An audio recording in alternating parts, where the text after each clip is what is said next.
Bueno, vamos a dar inicio a esta clase teniendo el agrado de presentar, el honor de presentar al señor Procurador de nuestra Corte Suprema Provincial, el doctor Jorge Alberto Barraguirre, y voy a hacerle una mínima mención de sus antecedentes. A ver acá, perdón que me estoy interrumpiendo porque se sigue conectando mucha gente. Ahí vamos. Bueno, bien, el doctor Jorge Alberto Barraguirre es Procurador General de la Corte Suprema de Justicia de Santa Fe, es Master of Law de la Universidad de Connecticut, es estudiante en el Máster en Derecho Ambiental y Urbanístico de la Universidad de Limoges, y es en la especialización en Derecho Ambiental y Tutela del Patrimonio Cultural de la UNL. Es profesor titular ordinario de Filosofía del Derecho de la Facultad de Ciencias Jurídicas y Sociales de la Universidad Nacional del Litoral, fue fiscal de Estado de la provincia de Santa Fe en los periodos 2008-2011, y coordinador de área de asuntos internacionales de la Procuración del Tesoro de la Nación de nuestra República Argentina en los periodos 2004-2006. Es autor de diversas publicaciones y expositor invitado a numerosas conferencias nacionales e internacionales. Y como también podrán ver, doctor, le doy la bienvenida especialmente, y como podrán ver, también se encuentra aquí la doctora Clarisa Neumann. La doctora trabaja también en la Procuración junto al Procurador, y vamos a hacer una pequeña presentación. Ahí seguimos admitiendo algunos participantes. Bien, la doctora Clarisa Neumann es abogada, es coordinadora en temáticas de protección ambiental, designada mediante resolución general de la Procuración de nuestra Corte Suprema desde el año 2019, es agente encargada de tareas de relatoría en la Procuración también desde el año 2015 hasta la actualidad. Es especialista en Derecho de Daños de la UNL, es estudiante también de la Maestría en Derecho Ambiental y Urbanístico por la Universidad de Limoges, y en la especialización de Derecho Ambiental y Patrimonio Cultural de la UNL. Es JTP en las cátedras de Obligaciones y Responsabilidad Civil en la carrera de Abogacía, es miembro del programa de curso de acción para la investigación y el desarrollo 2020, titulado El diseño de la regulación e institucionalidad de la mitigación y adaptación al cambio climático en los estados subnacionales, el rol de las grandes ciudades y el sector empresarial. Y también es autora de textos y expositora en cursos relativos a la temática ambiental, que vamos a tener el agrado de disfrutar en el día de la fecha. Sin más, les agradezco personalmente, también en nombre de los directores del Centro de Rosario y del Centro de Santa Fe, y en nombre de todo el equipo del Centro de Capacitación, por estar aquí con nosotros y permitirnos disfrutar de esta clase. Muchas gracias. Les doy la palabra. Bueno, muchísimas gracias. Gracias también al doctor Muñoz, al doctor Massino, al doctor Fabián Trovato, por habernos honrado con este módulo de capacitación. No sé si querés ir partiendo pantalla, Clary, ya como para poder empezar.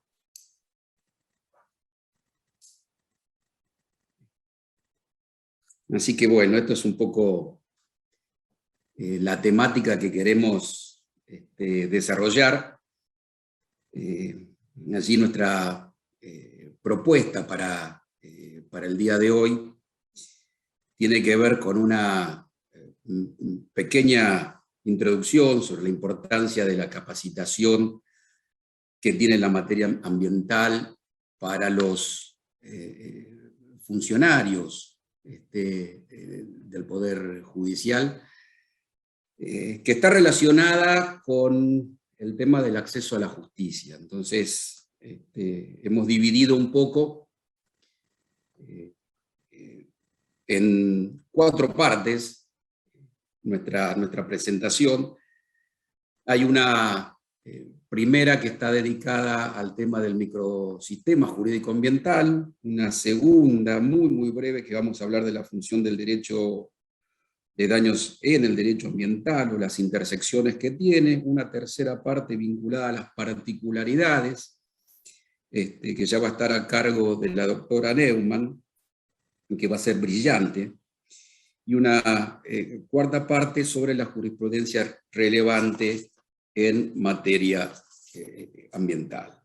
¿Y por qué nosotros decimos, si querés ir avanzando, Clary, por qué consideramos que es fundamental esto de la capacitación? Porque, como ustedes verán ya, el propio artículo 41 de la Constitución Nacional habla en su segundo párrafo, de las autoridades, y estas autoridades que deben proveer a la protección del cuidado ambiental son todas. Esto no es un mandato que está dirigido exclusivamente a lo que solían ser los mandatos constitucionales, ejecutivo y legislativo, sino que esto está expresamente indicado para todas las autoridades. Además, esta necesidad de capacitación se vincula también con el principio 10 de la Declaración sobre Medio Ambiente y Desarrollo de Río de Janeiro de 1992, que ahí nosotros le hemos resaltado. Disculpen por ahí si uno va demasiado rápido, pero que queremos tratar de concentrar nuestra temática hablando desde el universo hasta los barrios, es decir, tratando desde los principios de más alta abstracción hasta las cuestiones más menudas o más de detalle. Entonces, ahí le hemos resaltado cómo opera el principio 10 de la Declaración de Río, que establece que deberá proporcionarse acceso efectivo a los procedimientos judiciales y administrativos, y entre estos el resarcimiento de los daños y los recursos pertinentes. Es impensable que haya una justicia adecuadamente, o que trabaje adecuadamente sus funciones, entre ellas garantizar el acceso efectivo, si este tipo de capacitaciones está ausente. Y ya más específicamente, si uno mira el último acuerdo regional al cual Argentina se incorpora, que es el acuerdo regional sobre acceso a la información, a la participación pública y acceso a la justicia, que es el acuerdo de Escazú, ustedes verán el objetivo en el artículo 1, que también es promocionar o facilitar o garantizar el acceso a la justicia en asuntos ambientales. Y esto lo tenemos que ver en combinación con el artículo 8, ya que específicamente habla de en qué consiste este acceso a la justicia en asuntos ambientales. En el párrafo 3, ustedes van a ver que para garantizar el acuerdo de Escazú, establece que para garantizar el acceso a la justicia en materia ambiental, cada parte, considerando sus circunstancias, contará con órganos estatales, dice el párrafo 3A, órganos estatales competentes con acceso a conocimientos especializados en materia ambiental. Y culminando con este conjunto de normas que establecen la capital importancia que tiene la capacitación en materia ambiental de los miembros del Poder Judicial, está la Ley Yolanda. Como ahí ustedes pueden verlo, el artículo 2 establece la capacitación obligatoria en medio ambiente, que abarca a los 3 poderes de la nación. Esta ley 27.592 está sujeta a ratificación de las provincias y cuenta ya esa adhesión con media sanción de la Cámara de Diputados. Bien, vayamos entonces un poco a la primera parte, que consiste en tratar de describir el microsistema jurídico ambiental. Acá me querría detener un momento para tratar de que tengamos un cuadro adecuado, no solamente de cuáles son las fuentes del derecho ambiental o del microsistema de derecho ambiental nacional, sino de resaltar la idea que estamos frente a un cambio paradigmático, ¿no? Así entonces, en este cuadro que le estamos presentando con la doctora Neumann, ustedes van a ver, por un lado, que hay una clara fuente constitucional. Esto es usual, que cualquiera comience por citar el artículo 41, en donde están señaladas las obligaciones del Estado y los derechos de las personas, Pero también ahí en la segunda columna le hemos presentado una serie de fuentes, si se quiere, de tipo convencional. Y creo que acá está parte de la explicación de por qué uno habla del cambio de paradigma, siguiendo básicamente, por ejemplo, un especialista como el profesor Lorenzetti. ¿Por qué uno habla de cambio de paradigma? Primero, uno necesita precisar de alguna manera en qué consisten estos paradigmas, y uno puede decir muy rápidamente que son modelos culturales preconcebidos, provistos por una comunidad profesional específica, y que se caracteriza por el alto concepto acerca de las teorías que se desarrollan, y de la eficacia de la teoría y de la evidencia que es necesario para probar cada teoría. En ese sentido es interesante tomar en cuenta los desarrollos epistemológicos que se dieron en las filosofías de la ciencia alrededor de los años 60, y con dos fuentes absolutamente separadas, como era el postestructuralismo francés, donde el autor más destacado que mira los cambios teóricos, los cambios científicos, los cambios culturales, como fue Michel Foucault, en las palabras y las cosas, él detalla el cambio paradigmático que significó, por ejemplo, la modernidad para Occidente, haciendo un estudio muy, muy detallado de lo que significa el cuadro de Velázquez en Las Meninas. Esta idea de los cambios abruptos o los cambios radicales de una mirada. Y el otro autor, que pertenece a la filosofía de las ciencias anglosajona, fue Thomas Kuhn, que propuso y trató de probar que hay ciertas incomunicabilidades en la historia de la ciencia, y esas incomunicabilidades están producidas por paradigmas. Entonces, claro que nosotros más o menos estamos de acuerdo, tenemos ciertas nociones básicas o primitivas de lo que los paradigmas son, porque algunos autores como Lorenzetti hablan del cambio paradigmático, no solamente, porque esto es muy importante que lo entendamos, no solamente es, no son solamente agregados normativos, sino que es una mirada completamente diferente que nosotros tenemos en el derecho. Entonces, yo creo que acá hay para notar 3 o 4 puntos, porque hay una necesidad de coordinar lo que siempre fue muy común para Occidente, que es la separabilidad radical entre cultura y naturaleza. En segundo lugar, hay una necesidad también para estos derechos de reorganizar el caos y lo complejo y la incertidumbre, que nunca hay en la historia de los sistemas legales, una necesidad de reorganizar el caos, de regular lo complejo y de sobre todo regular la incertidumbre. Hay un tercer factor que anota Lorenzetti, que es la interconexión entre lo público y lo privado, y hay una fuerte reintroducción de los bienes colectivos y de la necesidad de protección de los bienes de uso común, de tal manera que déjalo si querés en la anterior, Claria. Gracias. Si uno mira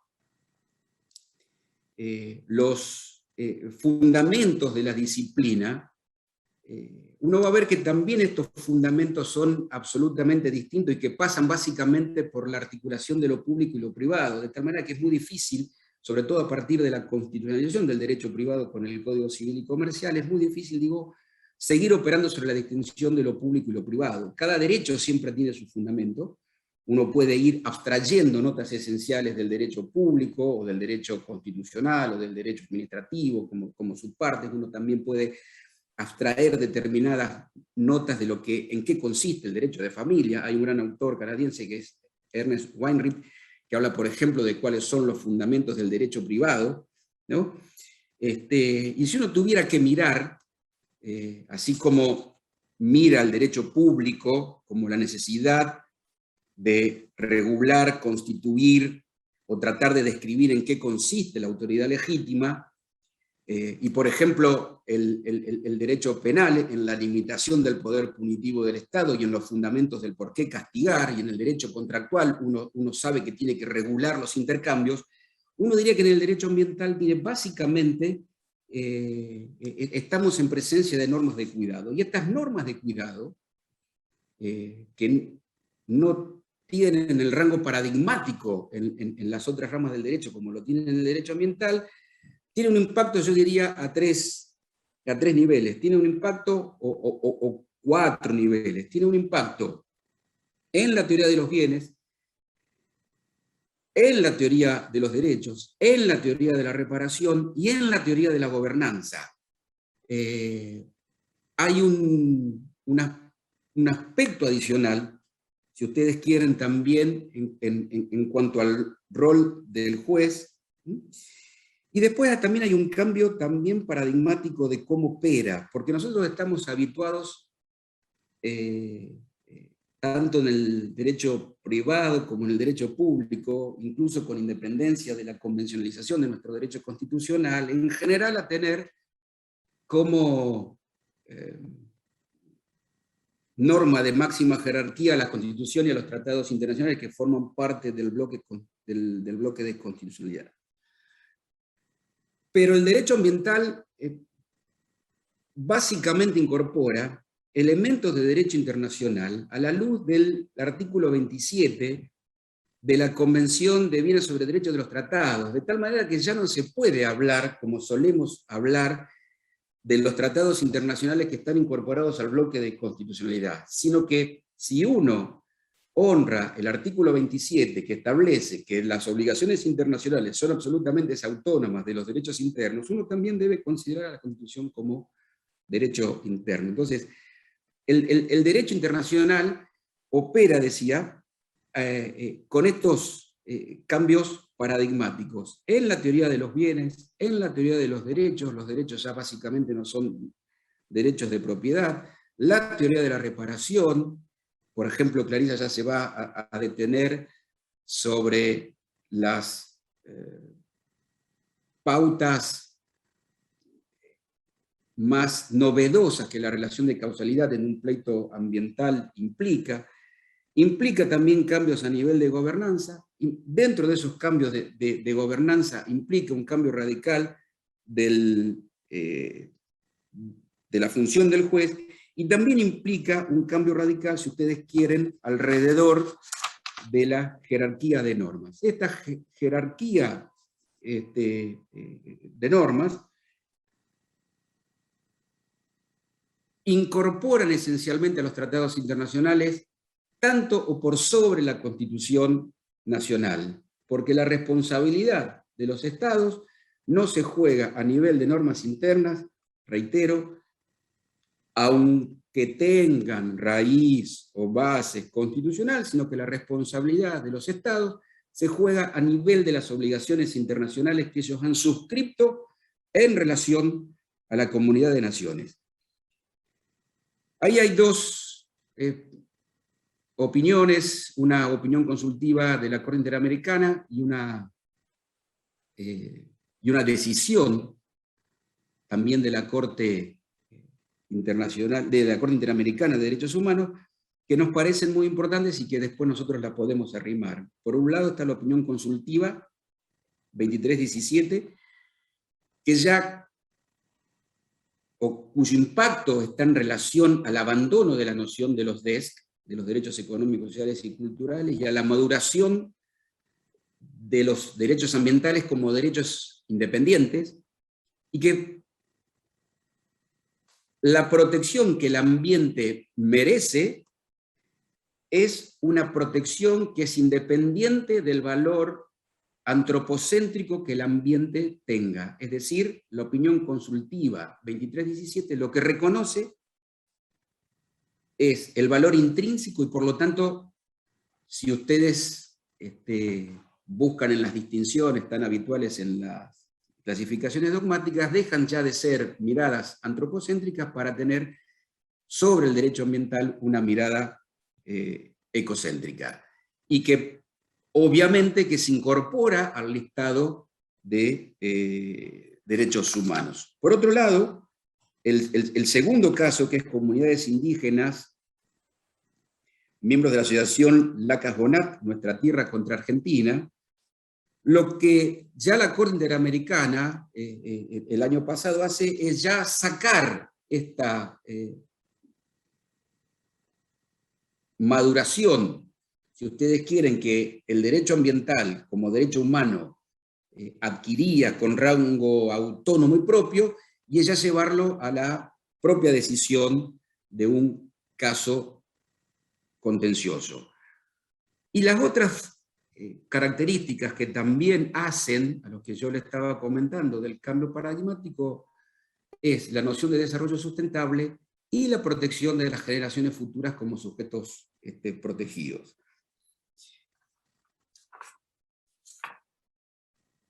Detallando adicionalmente un poco más el rango, o los rangos, o los componentes de este microsistema, ya propiamente bajo el derecho interno, nosotros tenemos básicamente siempre dos distinciones en nuestro derecho constitucional: las normas comunes que sanciona el Congreso, pero que aplican las provincias. Por fuera de estas normas comunes, las normas federales y las normas provinciales, pero en el artículo 41 de la Constitución se incorporaron las normas de presupuestos mínimos, y que tienen la particularidad, esto les puedo comentar como ex asesor de la Convención Constituyente, que tienen la particularidad de haber adoptado cierto esquema del federalismo alemán, en donde los poderes federales sancionan determinadas normas y deja que los miembros de la federación garanticen techos, si se quiere, o protecciones más elevadas, ¿no? Y la norma general de presupuestos mínimos es la 26.675 de política ambiental. Obviamente que no es la única, pero es, si ustedes quieren, como la norma madre, que fija los objetivos de política ambiental, que establece cuáles son los principios que guían la interpretación y aplicación de las normas, que establecen los instrumentos de gestión de política ambiental y que garantizan los derechos de acceso ambiental. Básicamente,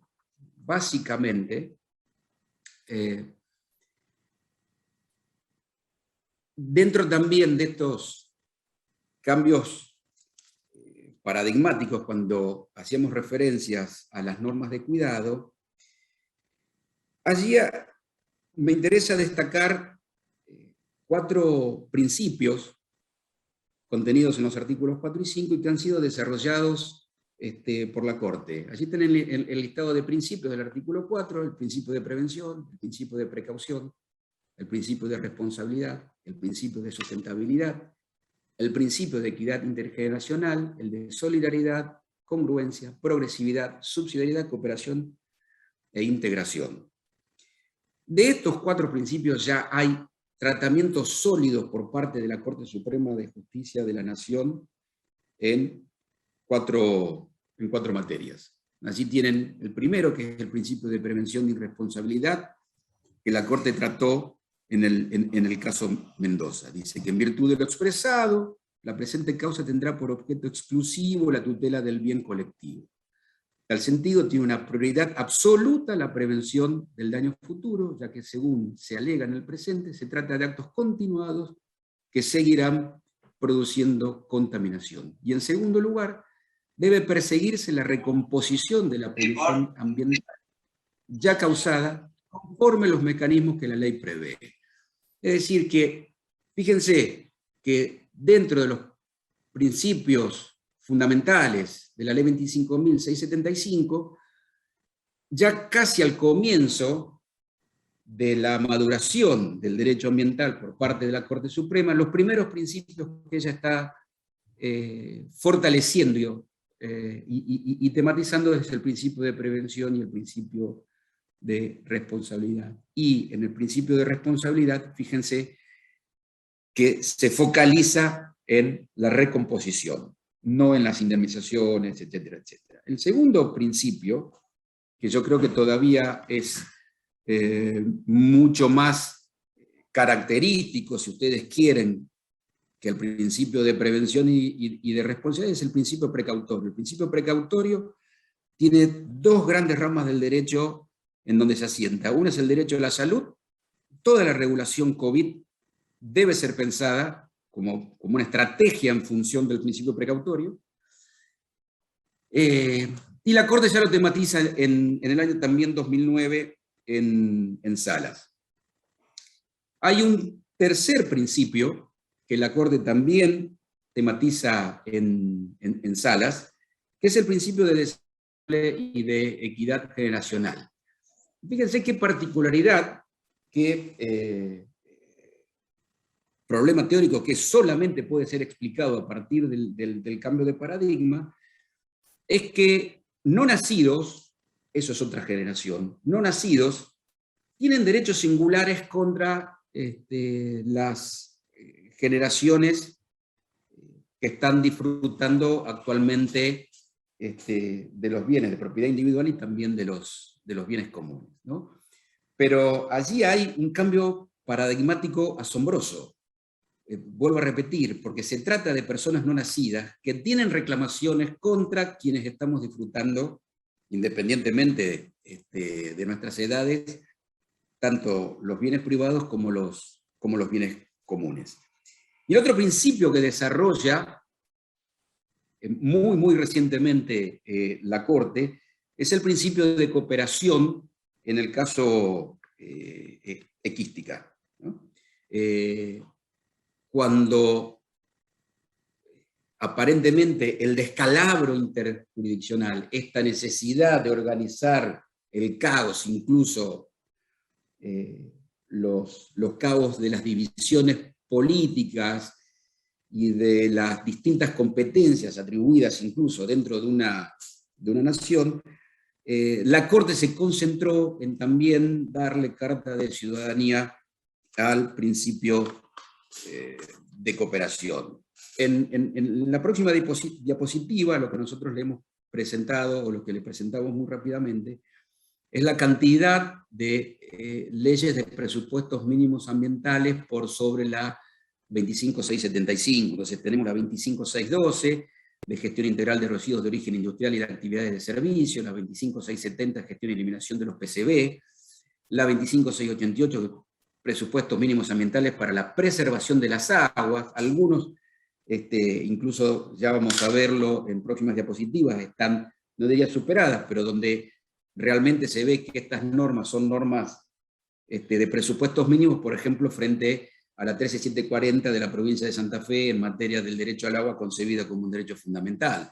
La 25831, que sí sigue teniendo una prevalencia sumamente importante, por lo menos hasta el Acuerdo de Escazú, que es el régimen de libre acceso a la información pública y ambiental.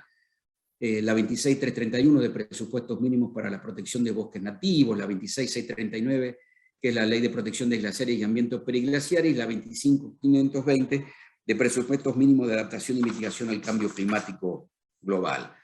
En la próxima diapositiva citamos también muy rápidamente cuál es la legislación ambiental de la provincia de Santa Fe, también que nos marca, ¿no?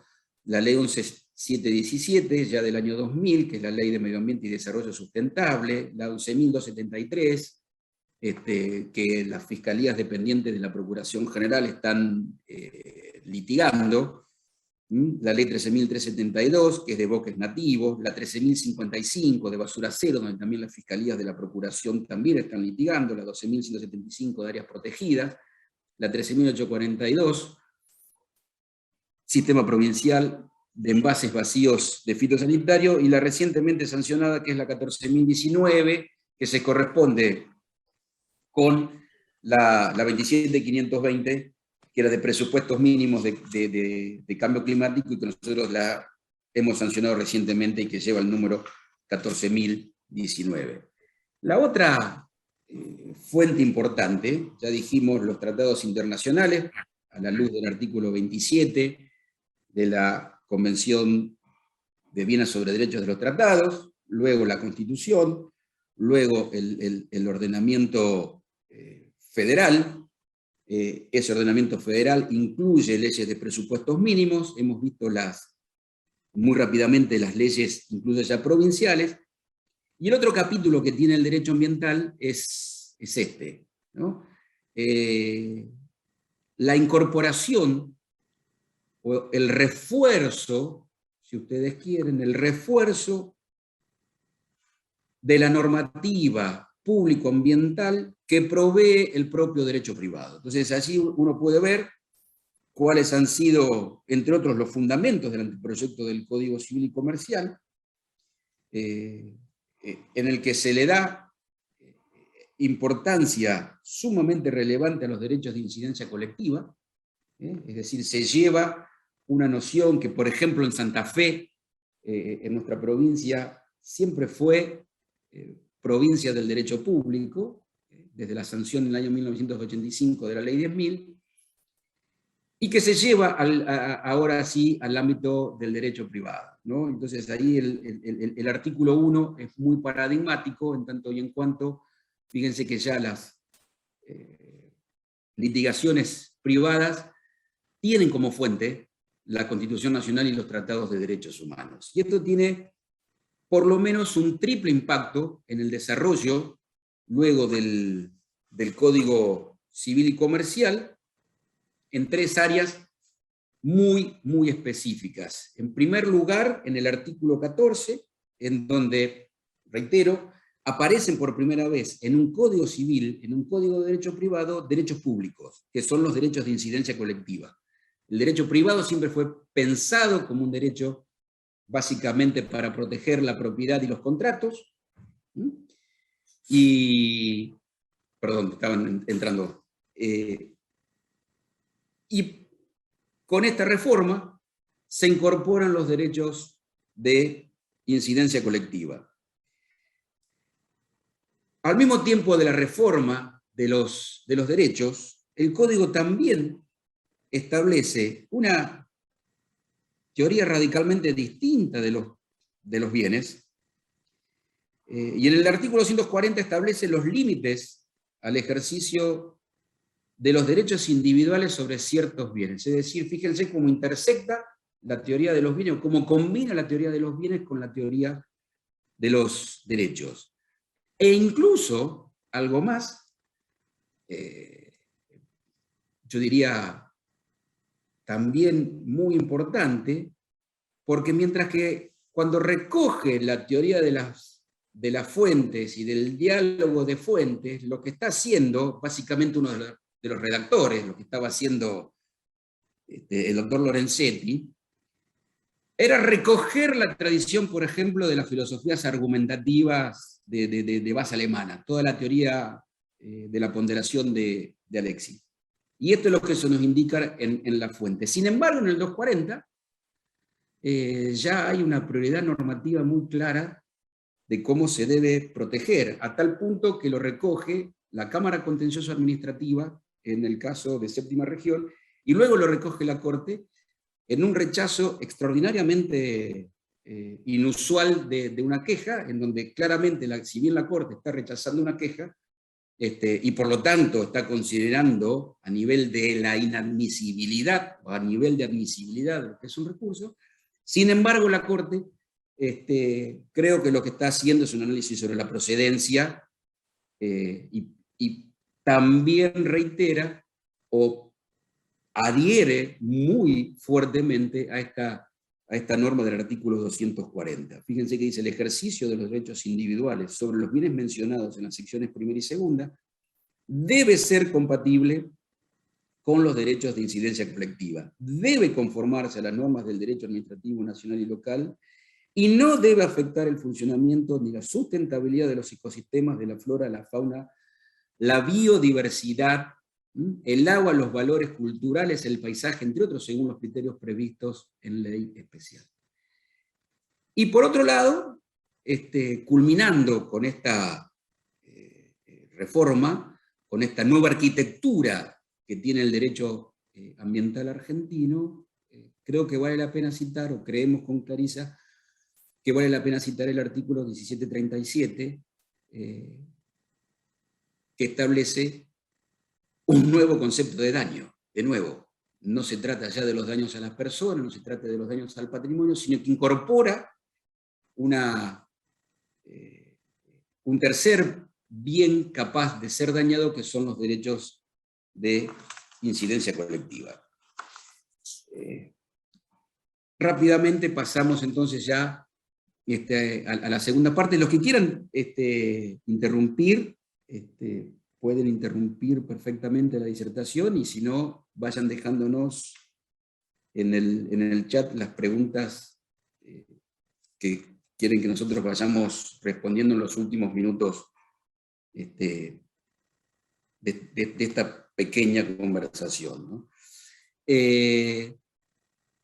¿Cómo intersecta también ahora el derecho de daños en el derecho ambiental? Era otra cuestión que nos parecía tratar de sentar algunas características particulares de esta intersección. Nosotros nos encontramos ahora con tres funciones: la función precautoria, la función preventiva y la función resarcitoria. ¿Cuáles son las características centrales de estas tres funciones? Bueno, la función precautoria, y tomen en cuenta esto siempre, que es uno de los rasgos distintivos del derecho ambiental y del paradigma, con la mentalidad, los ojos culturales con los que hay que mirar el derecho ambiental, que no son los de la responsabilidad civil o las funciones del daño bajo la óptica civil. Entonces, la función precautoria aparece frente a la amenaza de un daño grave e irreversible. La relación de causalidad es posibilística, esto es uno de los cambios fundamentales, y las personas tienen esta facilidad en acceder a la justicia porque la función precautoria opera frente a la incerteza científica o la controversia científica. Es decir, imagínense, como nos decían los profesores a nosotros, una especie de parlamento científico, y cuando el parlamento científico está dividido, el derecho ambiental provee una herramienta específica, que es la función precautoria. Si ustedes la quieren ver de nuevo, el refuerzo que recibe este principio precautorio en el derecho privado argentino, no tienen más que ir al artículo 1709 y al 1710 del Código Civil, donde también las fiscalías de la Procuración General le han dado, o le han tratado de dar cierta carta de ciudadanía a esta función precautorio en varios litigios, especialmente en el Distrito Judicial de Rosario. Por otro lado, lo que ya es más común, que estamos más acostumbrados a verlo, es la función preventiva. La función preventiva ya no se trata de la amenaza, sino que hay que acreditar la probabilidad o la previsibilidad de un daño. Ahora, incluso dentro de la función preventiva, la relación de causalidad tampoco es la relación de causalidad adecuada del viejo derecho civil, sino que la relación de causalidad en el derecho ambiental, bajo la función preventiva, se define bajo términos probabilísticos. Y después la función resarcitoria, donde se trata de probar, o donde se debe probar la existencia de un daño al bien colectivo ambiental, y que tiene las características, si uno las piensa desde el factor de atribución, la responsabilidad es objetiva, puede ser solidaria en caso de múltiples demandados, pero y lo central que esto tiene es que la función resarcitoria, en general, siempre requiere, en primera medida, la recomposición. La función resarcitoria en materia ambiental no es esencialmente indemnizatoria, sino de recomposición. Y ahí, volviendo al derecho ambiental, hay un famoso caso, que es Chorso Factory, que es un caso de la anterior Corte Internacional de Justicia, la Corte Permanente, que era la Corte de la Sociedad de Naciones, donde el derecho ambiental se ha basado para sostener que específicamente el principio bajo el cual la función resarcitoria funciona es la de la recomposición, ¿no? Y esto tiene dos traducciones. Tiene una traducción constitucional en el artículo 41, que establece que el daño ambiental generará prioritariamente la obligación de recomponer, y el artículo 28 de la Ley General del Ambiente, que también establece que la responsabilidad del dañador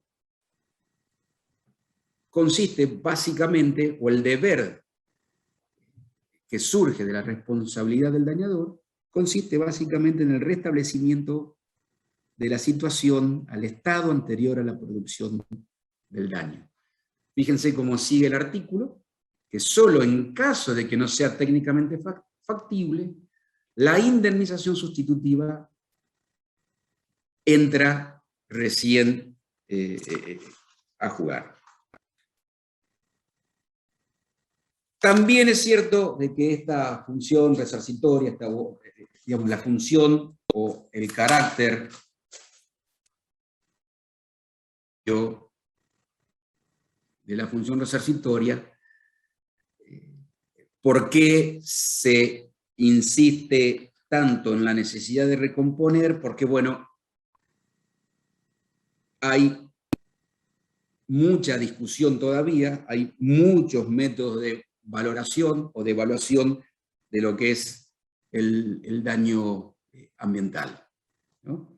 Entonces, hay algunos métodos indirectos de valoración de la naturaleza, que lo provee la economía ambiental, que son costos de viaje, precios hedónicos, los costos evitados, y después en general se termina dando ciertos parámetros de valoración desde las reglas de la sana crítica.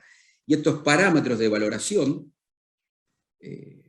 para que la sana crítica pueda considerarse como sana crítica racional, tienen que ver con la magnitud del daño ambiental, con la irreparabilidad del daño, con la degradación de la biodiversidad, con el periodo de tiempo en que se desarrolló la actividad contaminante, las características del responsable, la rentabilidad de la actividad contaminante, los costos a veces que se pueden medir en función de las externalidades, la relación socioafectiva con la comunidad afectada, el accionar culposo o no del dañador, la posibilidad de mitigar los efectos contaminantes, etc. Hay un trabajo que después le vamos a arrimar, que es del profesor Enrique Müller, que fue camarista civil y comercial de acá de Santa Fe, donde con algún detalle él discute todos estos distintos métodos de cuantificación del daño ambiental, ¿no?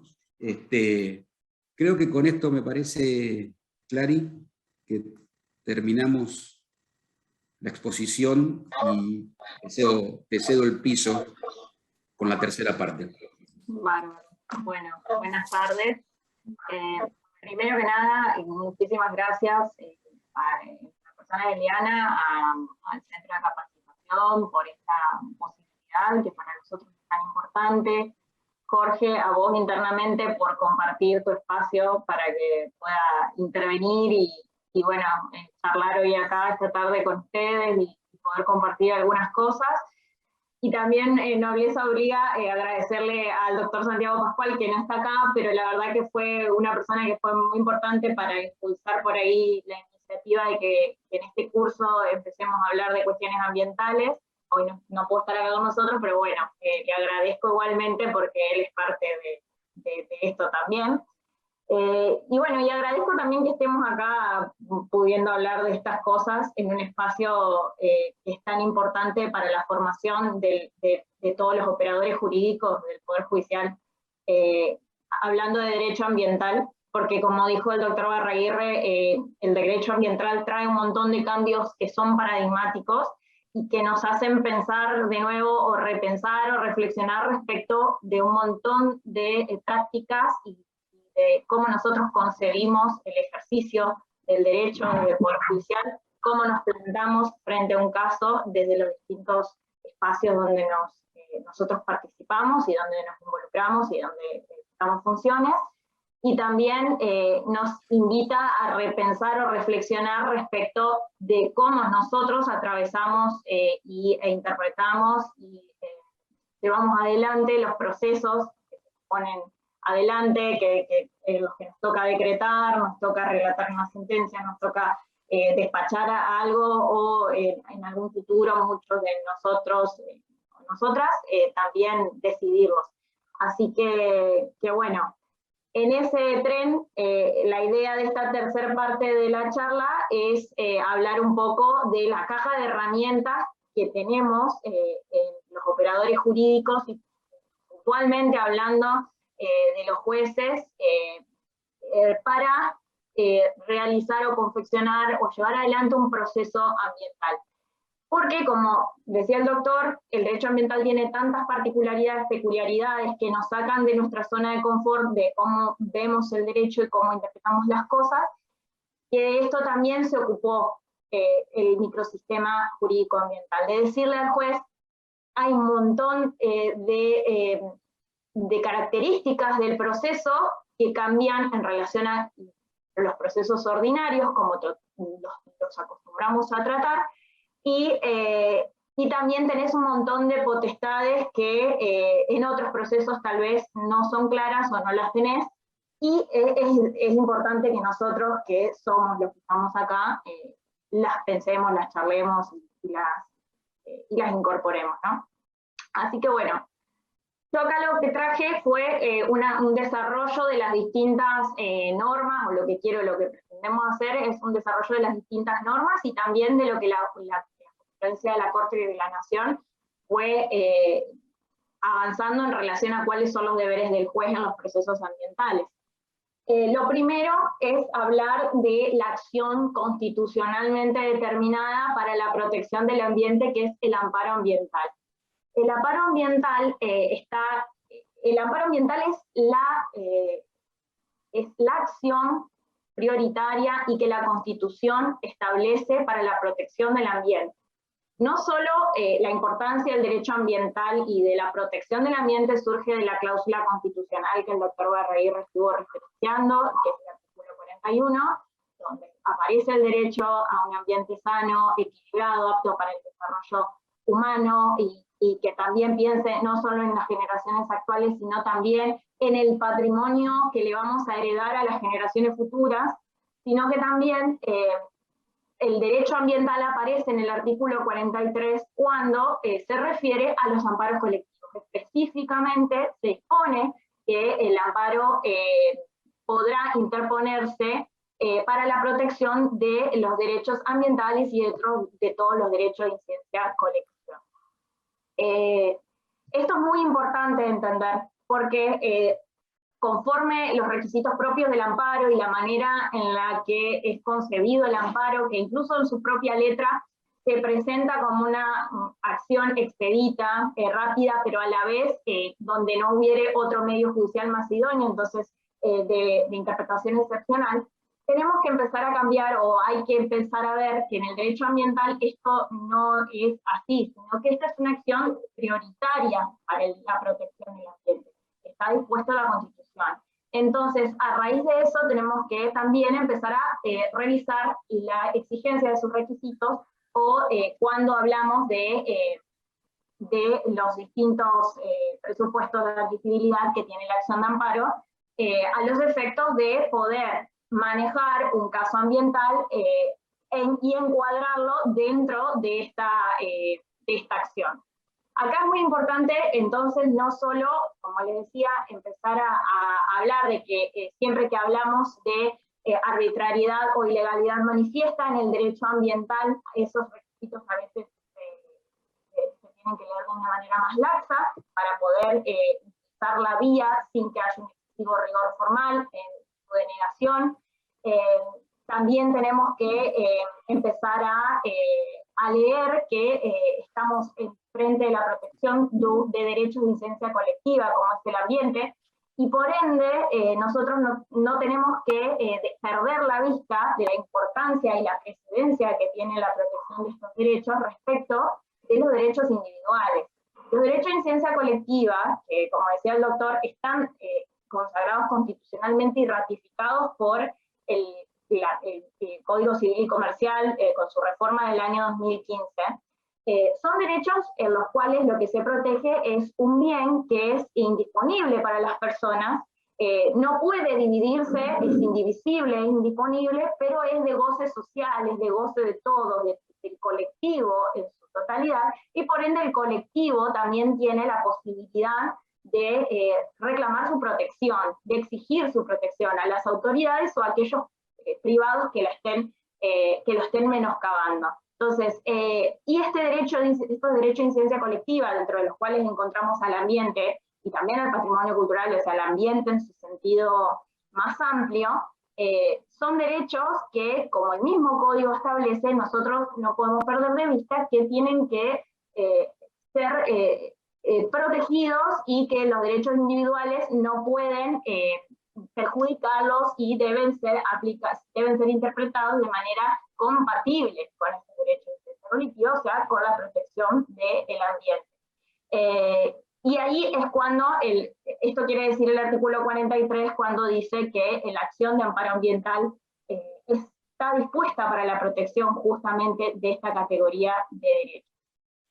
Avanzando con la misma norma constitucional, pero también a través de la lectura del artículo 30 de la Ley General del Ambiente, la Ley 25675, que el doctor comentaba, que es una ley de presupuestos mínimos que establece la política ambiental nacional, es la ley de presupuestos mínimos que guía a esta política, y por ende, y en su carácter de ley de presupuestos mínimos, es aplicable para todo el territorio nacional, sin necesidad de que las provincias adhieran, sino que simplemente estas normas son aplicables, son de orden público y rigen la interpretación y la aplicación de todas las normas del microsistema ambiental.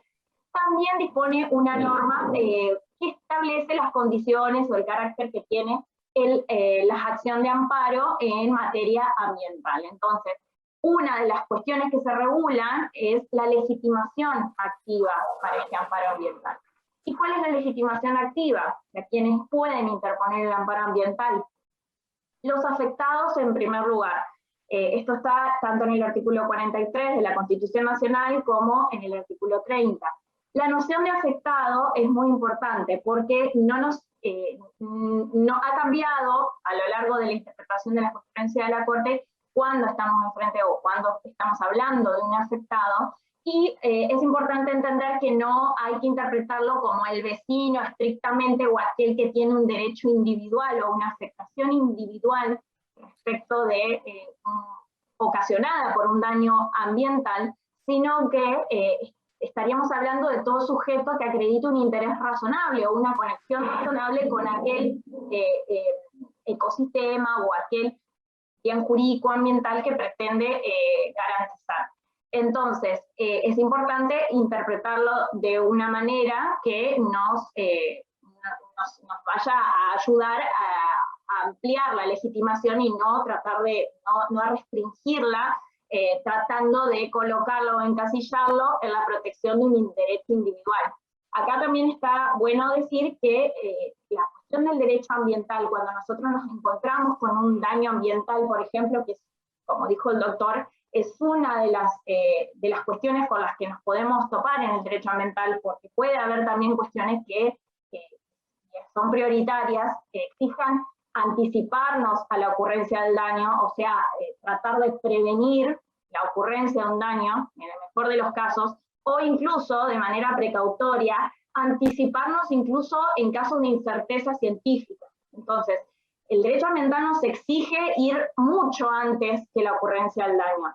Ahora, si el daño ocurrió, la noción de afectado es importante interpretarla de una manera correcta y abarcativa, y también tratar de independizarla de la noción de daño ambiental indirecto que puede existir.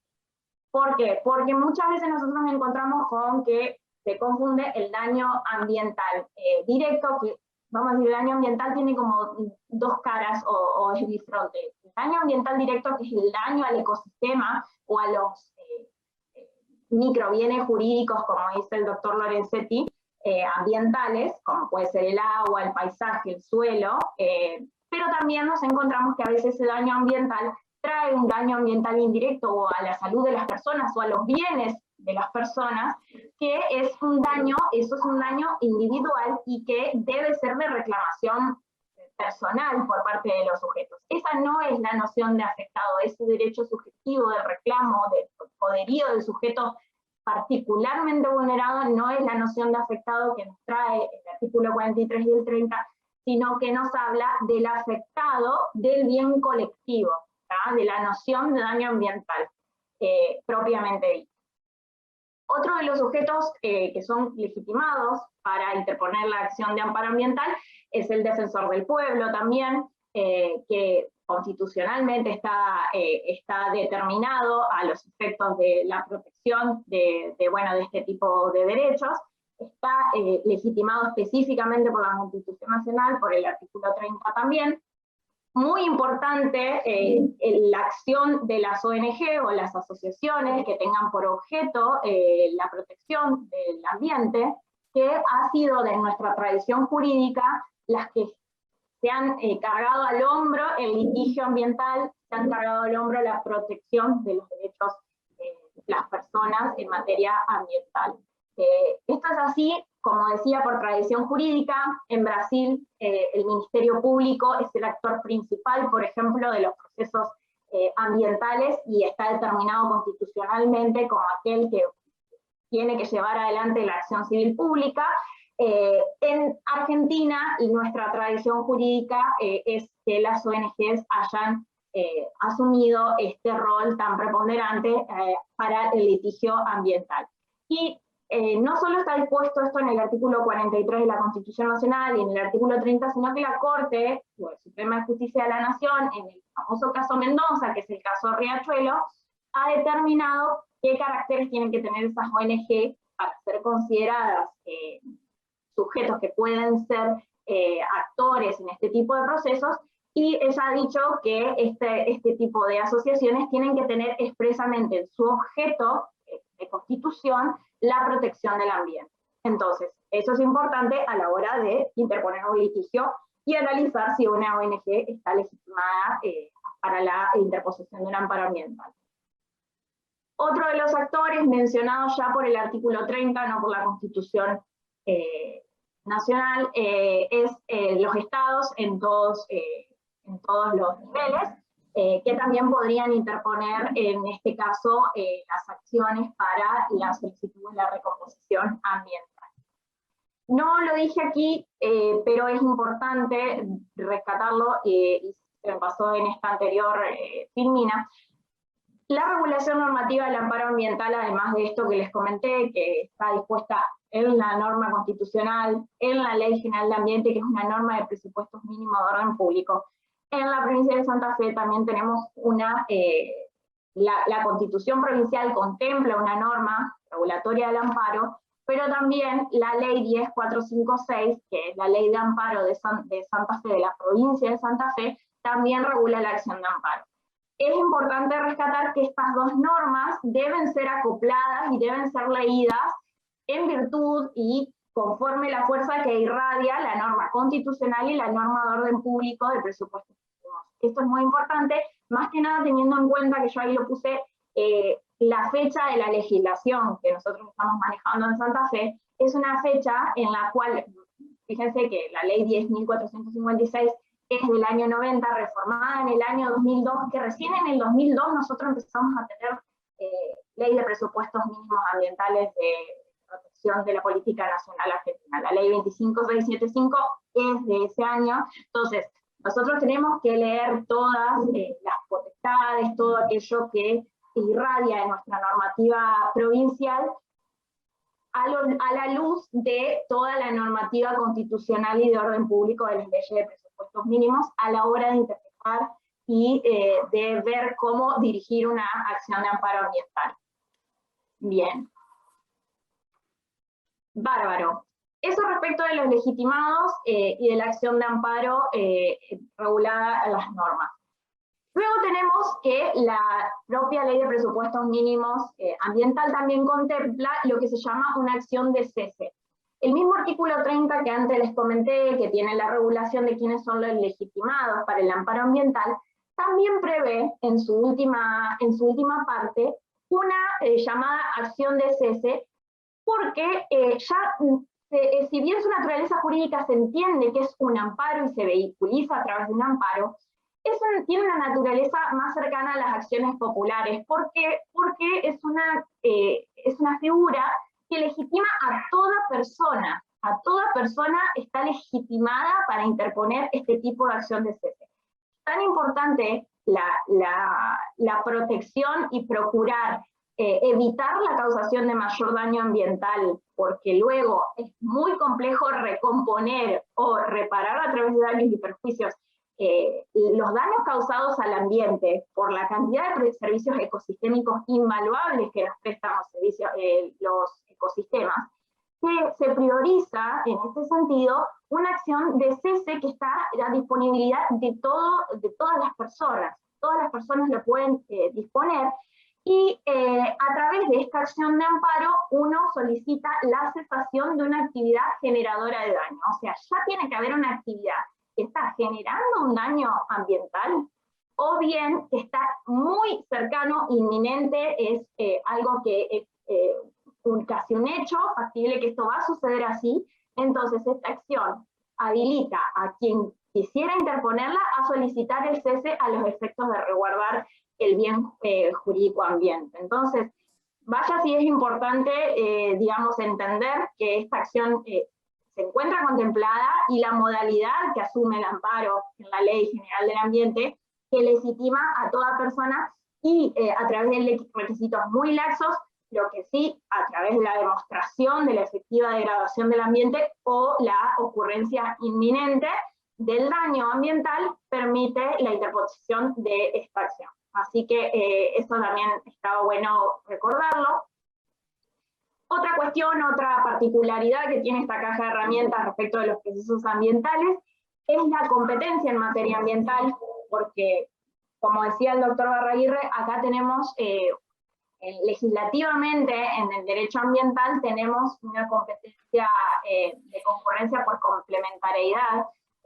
¿Por qué? Porque la Nación es la encargada de dictar estos presupuestos mínimos inderogables para todas las provincias, que se aplican de manera automática. No necesitan ninguna adhesión ni nada, la Nación dicta estos presupuestos mínimos. La provincia dicta todas las normas necesarias que sean aptas para complementar estos presupuestos mínimos, o sea, asegurando un piso mayor o igual al que asegurar las leyes de presupuestos mínimos. Nosotros estamos dictando una ley provincial que protege menos, esa ley es inconstitucional bajo un control de complementariedad. Entonces, esto es muy importante. Sin embargo, la jurisdicción ambiental, la competencia ambiental, perdón, es de las provincias, es de los tribunales provinciales como regla general. O sea, esto es de aplicación local y lo dice la misma norma constitucional, dice, sin que se alteren las jurisdicciones locales, lo dice el artículo 41. Entonces, la competencia es de las provincias, es ordinaria, y hay excepciones en los casos de efectiva degradación de la contaminación en recursos ambientales interjurisdiccionales, cuando hay una degradación en un recurso interjurisdiccional que sea efectiva, ahí sí estamos en presencia de una competencia federal para la protección de ese bien jurídico. Eso es importante, y también es importante recordar cómo ha leído la Corte esto de la efectiva degradación o contaminación de un recurso interjurisdiccional, cuando estamos en presencia de una efectiva degradación. La Corte ha cambiado los distintos criterios, ha ido mutando distintos criterios respecto a cuándo considera o qué es lo que se tiene que acreditar para que haya una efectiva degradación interjurisdiccional y por ende la competencia sea federal, y fundamentalmente ha establecido que en dos circunstancias, que son cuando el vertido es un directo sobre un cuerpo receptor que es compartido por varias provincias, o cuando se encuentra en juego la naturaleza integral de la noción de una cuenca hídrica, que es una noción muy importante para la Corte, que es la noción de justamente de cuenca hídrica como un todo, como un ecosistema integral, y que por ende ella procura su protección. O sea, cuando la afectación es en este curso de agua considerado una cuenca hídrica, en esos casos con una probable o acreditar prima facie que hay una degradación de la contaminación de los recursos interjurisdiccionales, es suficiente para que haya competencia federal. Pero en los otros casos que excedan estas dos modalidades, estos dos opuestos, se debe acreditar a través de un estudio técnico la existencia de efectiva degradación interjurisdiccional. Entonces, en todos los otros casos, la competencia es de los tribunales provinciales. Yo ahí abajo pegué también lo que es la competencia en la ley de amparo de la provincia de Santa Fe y también en la ley 10.000, que ahora vamos a hablar rápidamente, que es la competencia es de los jueces de primera instancia del lugar donde haya ocurrido los hechos. Así que eso también es importante para tenerlo en cuenta en esta materia. Otra cuestión que también es de relevancia son las potestades que tienen los jueces en el proceso ambiental, porque los jueces tienen determinados a través de la Ley General del Ambiente una serie de potestades en los juicios ambientales que son específicas y que hacen que su tarea sea mucho más dinámica o que mute en relación a al llevar adelante otro tipo de procesos que no sean los ambientales. El artículo 32 de la Constitución, de la Ley General del Ambiente establece específicamente, por ejemplo, que los jueces pueden disponer todas las medidas necesarias para ordenar, conducir o probar los hechos dañosos en el proceso para proteger efectivamente el interés general. Esa es una de las cosas. El juez puede tomar cualquier tipo de medidas para conducir o probar hechos dañosos, más allá de aquello que las partes hayan planteado en sus respectivos escritos o en sus respectivas presentaciones en el proceso. Esa es una de las cosas, que incluso la Corte de la Nación la ha usado muchísimo a esa potestad. Otra es de solicitar medidas de urgencia, aún sin audiencia de parte, aún de oficio, sin que lo hayan pedido a las partes, pudiendo pedir caución de daños y perjuicios cuando lo amerite, pero de una manera muy amplia, hasta en aquellos casos en los que las partes no las hayan solicitado. Esto es también sumamente importante y también ha sido utilizado en la Corte de la Nación. Ahora yo les voy a comentar, pero por ejemplo, el caso Salas, que el procurador también ya lo refirió, es un caso donde la Corte dictó una serie de medidas de urgencia, incluso reconociendo que ella no era competente para entender en el fondo del asunto. Entonces, vaya si es importante entender estas potestades que tienen los jueces en los procesos ambientales. Otra de las cuestiones que también refiere a cómo los jueces deben interpretar los procesos ambientales es el acceso a la jurisdicción, que por cuestiones ambientales no debe admitir ningún tipo de restricción, o que esta manda debe regir las interpretaciones respecto a los casos en los cuales nosotros tengamos que decir si se admite o no cierta pretensión. Y aquí yo les quería comentar también que hay una parte de esta norma de la Ley de Presupuestos Mínimos que fue vetada por el Poder Ejecutivo cuando fue sancionada, que es esa parte que ustedes ven en negrita en el artículo 32, que la verdad era un agregado muy importante. Dice que los jueces, en su sentencia, de acuerdo a las reglas de la sana crítica, podían extender el fallo a cuestiones que no hayan sido planteadas por las partes. Esto se vetó porque se consideró que podía llegar a ser problemático respecto al principio de congruencia y demás. Cuestión que unos años más adelante, en 2009, la Corte Suprema de Justicia de la Nación cita esta parte, que ya estaba vetada por supuesto, para disponer una medida que no había sido planteada por las partes y que excedía aquello que había sido planteado por las partes, en el caso Salas que referenció anteriormente, y lo cita textualmente. Entonces, bueno, yo les quería mostrar esta peculiaridad porque pareciera que aquello que el veto del Ejecutivo anuló o desactivó, pareciera que la Corte de la Nación lo estaría activando en el caso Salas, que es uno de los casos más emblemáticos de protección al derecho ambiental. Así que en los hechos parecería que esto seguiría siendo una potestad de los jueces. Bien, en cuestiones de pruebas también existen algunas reglamentaciones por parte de la ley. Fundamentalmente, la cuestión más importante es cómo se transmuta el valor de los dictámenes emitidos por organismos del Estado, que pasan a tener valor como si fueran pericias, informes periciales. Entonces, todos aquellos dictámenes que los organismos de los estados hayan dispuesto tienen el valor de dictámenes o informes periciales.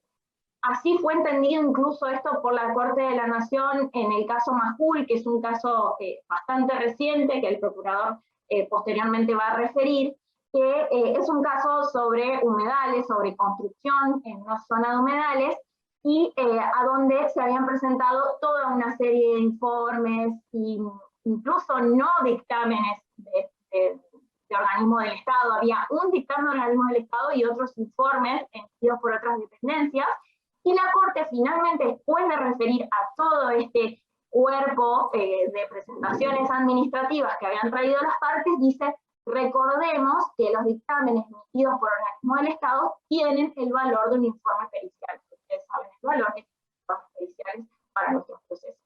Así que bueno, esto es como lo más importante. Pero acá mismo quería referir brevemente, en relación a la pericia, a la problemática que existe en materia de derecho ambiental respecto de la prueba pericial en relación al principio precautorio, que es, como decía el doctor Barraguirre, uno de los principios más importantes del derecho ambiental, es el más peculiar de los principios, porque tal vez es el que más lo caracteriza, porque manda a tomar decisiones para la protección del ambiente, para prevenir daños, aún en el caso en que haya incerteza o controversia científica respecto de una cuestión, a los efectos de evitar posibles daños graves o irreparables. Entonces, esto nos sitúa en las problemáticas más importantes del derecho ambiental, porque cuando nosotros hablamos del principio precautorio, estamos refiriendo a qué es lo que está pasando con los efectos del cambio climático. Estamos hablando de qué es lo que sucede con la manera en que producimos, con los riesgos que traen las tecnologías, las nuevas tecnologías, la comunicación, sobre las cuales no hay un concierto en la ciencia respecto de cómo nosotros entendemos los riesgos que estamos dispuestos a tolerar en virtud de estas cuestiones. Acá el rol de la ciencia en este tipo de problemas, que son riesgos de la posmodernidad, como se habla muchas veces en sociología del riesgo, cuando se estudian estas cuestiones, se hablan de, bueno, las sociedades posmodernas, los riesgos del posdesarrollo, las sociedades de la ciencia y la tecnología, que han mutado sus problemas a problemas sobre los cuales nosotros no tenemos la certeza científica de cómo van a ser los riesgos que esos adelantos o esas cuestiones traigan en nuestra vida, y tampoco sabemos cómo gestionarlos. A nosotros nos suenan lejanos, pero la energía nuclear en Europa, que es una fuente energética muy importante, es un problema del principio precautorio, porque no se sabe cómo gestionar los residuos nucleares que se generan a través del uso de esa energía. Entonces, por ejemplo, no sabemos cómo manejarlo, y por eso hace que el principio precautorio sea el más característico de los nuestros. Y este principio, obviamente, que desconcierta a la ciencia, que la pone en otro lugar en su relación con el derecho, nos manda a repensar, por ejemplo, la prueba pericial, que es una prueba muy característica de nuestros procesos. ¿Por qué? Porque nosotros no podemos encontrar en los típicos dictámenes periciales o las típicas maneras en las que desarrollamos las periciales, el grado de complejidad que presentan estos problemas. Entonces, hay muchos autores que deciden hablar a la diferencia entre prueba pericial científica y prueba pericial profesional, que es la que actualmente tenemos. Las diferencias, y que a fin de cuentas nosotros tendríamos que internalizar un proceso de cambio, de mutación de las pruebas periciales hacia realidades que contemplen todo este tipo de complejidad y que nos ayuden a tener un cuerpo de expertos colegiado en una determinada pericia, con una lectura respecto de cuáles son los intereses que ellos tienen respecto de ciertas cuestiones, su recorrido, la manera en que tomamos el dictamen pericial mismo y cómo lo leemos y cómo lo valoramos, cómo lo valora el juez, qué valor y qué sentido se le da. Entonces, estas cosas deben hacernos pensar respecto de cómo leemos la prueba que tenemos en el proceso y cómo leemos a la ciencia jugando un rol en el derecho. Así que bueno, eso era para comentarlo. Otra peculiaridad que tiene el proceso ambiental respecto de los otros procesos es que se dispone la manera en que se regula en realidad la manera en que decidimos cuando hay pluralidad de procesos. En el amparo ambiental nosotros tenemos que tener en cuenta que hay una regla específica, que es que cuando existe una demanda que previene, ya dispuesta para el amparo, por una circunstancia en específica respecto de la protección de un determinado bien, ya existe una demanda ambiental, no se pueden iniciar otras que tramiten en paralelo. No podemos tener varios amparos ambientales tramitando para la protección de un mismo bien. Entonces, lo que hace el código, ¿por qué? Esto fundamentalmente porque estamos hablando de un bien jurídico protegido que es de incidencia colectiva, como es el ambiente. Entonces, para que no existan una multiplicidad de decisiones en este sentido, la Ley General del Ambiente dispone que una vez que se dedujo una demanda ambiental colectiva para la protección de un bien, no se podrán interponer restantes, y si se interpusieran restantes demandas sobre el mismo bien jurídico protegido ambiental, lo que sucede es que esos son parte como terceros, asumen una intervención de terceros en el proceso. ¿Tá? Esto pasó recientemente en la causa de Quística, que es la causa por las quemas en el delta del Paraná. No sé si recuerdan, y sobre todo los que son de Rosario, que hubo una serie de litigios que llegaron por competencia originaria a la Corte de la Nación, porque es competencia originaria de la Corte entender en ese tipo de litigios a los cuales están involucrados más de una provincia o vecinos de una provincia respecto de otra provincia, y llega a la Corte de la Nación fundamentalmente tres demandas, perdón. La primera, que es la demanda de Quística, que es la que termina tramitando, y hay otras dos que finalmente pueden pedir la intervención como tercero, pero la Corte no les va a dar trámite. Así que bueno, también esto pasó, por ejemplo, la causa Mendoza, que es la causa de Riachuelo. Hubo una causa posterior que interpusieron otros vecinos de otras zonas de barrios cercanos a la cuenca, que es la causa Verga Ángela contra Estado Nacional. Esos vecinos, que eran alrededor de 30 vecinos, la Corte desactivó el proceso y los incorporó como terceros interesados al proceso. Entonces, ese es el rol que pasan a asumir las personas que interponen un amparo ambiental para la protección de un bien que ya tuvo una demanda ambiental. Es importante tener en cuenta que la noción de demanda es justamente el que interpone el primer demanda en relación a la protección. Y eso es importante tenerlo en cuenta, porque esa es la noción de demanda que se tiene para interpretar cuál es la que previene. También en la causa Mendoza, quería recordarles, está bueno decirlo, que se incorporaron terceros al proceso que no fueron terceros demandantes, sino que fueron terceros que se ganaron su intervención como tal por la importancia de las cosas que les fueron aportando al proceso extrajudicialmente. Y en esa causa se incorporaron como terceros interesados a 5 ONG, entre las que estaba la FARC, Greenpeace, 5 ONG muy importantes que han tenido una intervención anterior a la puesta en vigencia del proceso, y al defensor del pueblo también se lo tuvo como tercer interesado, y luego pasaron a asumir un rol muy importante en esta causa. Así que bueno, y para finalizar el tema de la sentencia en el proceso ambiental, que también adquiere una particularidad a través de la legislación de presupuestos mínimos, y es que esta sentencia, según dice la ley, hace cosa juzgada, que es una regla general, erga omnes, o sea, hacia todos, esa sentencia ambiental va a regir todo el tratamiento de ese conflicto de manera erga omnes. La única excepción es cuando esa acción es rechazada por una cuestión probatoria. En esos casos, ahí sí va a existir la posibilidad de que se vuelva a interponer una demanda con mejor prueba o con un mejor tratamiento del proceso de una manera distinta, pero que se vuelva a poner sobre la mesa el conflicto, por más que ya haya habido una sentencia de rechazo de acción política. Pero en principio, cuando la sentencia es favorable, tiene efecto erga omnes.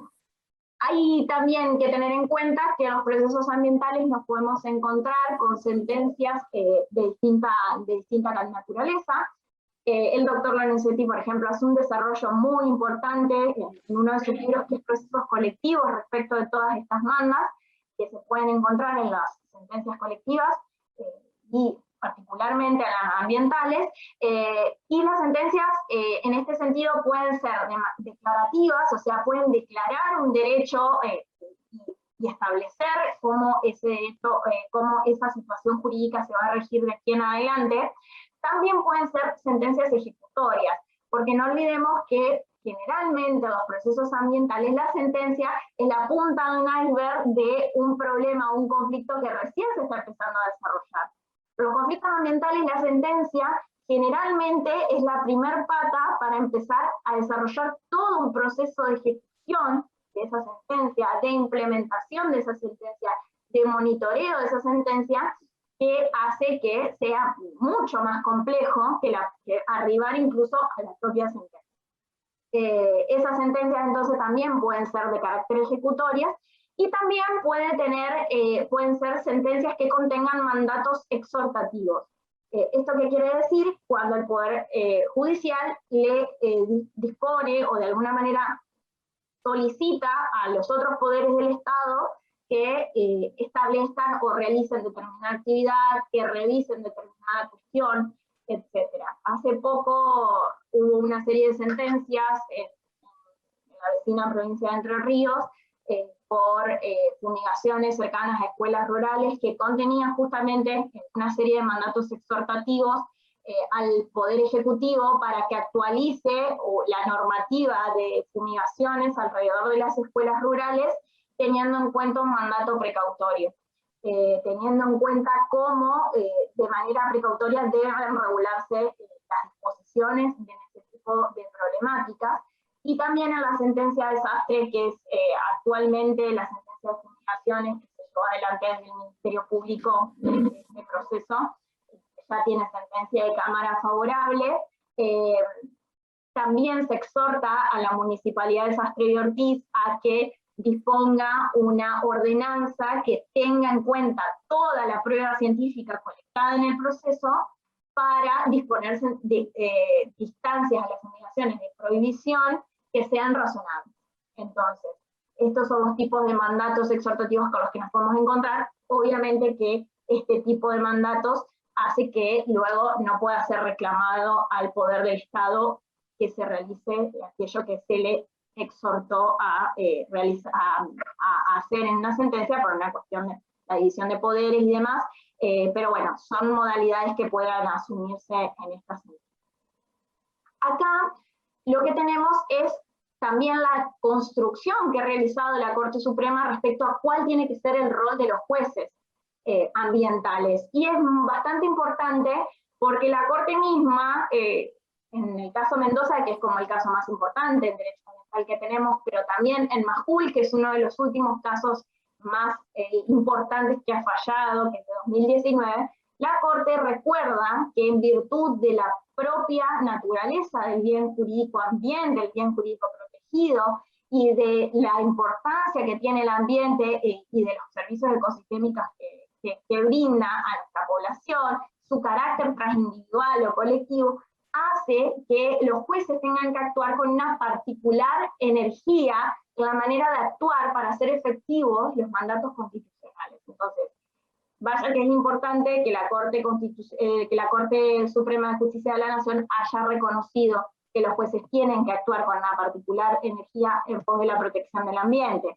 Asimismo, incluso ha reconocido que cuando hay casos ambientales, los jueces tienen amplias facultades en la protección del ambiente y pueden ordenar el curso del proceso, darle incluso un trámite, ordinarizar un amparo a fin de lograr una mejor resolución de las pretensiones, siempre teniendo como límite el debido proceso, obviamente, pero le da amplias facultades al juez ordenatorias del proceso para una mejor protección del ambiente. Bien, acá rápidamente lo que yo quería era referir a la gran importancia que tiene el recurso contencioso administrativo sumario dispuesto por la Ley 10.000 en nuestra provincia.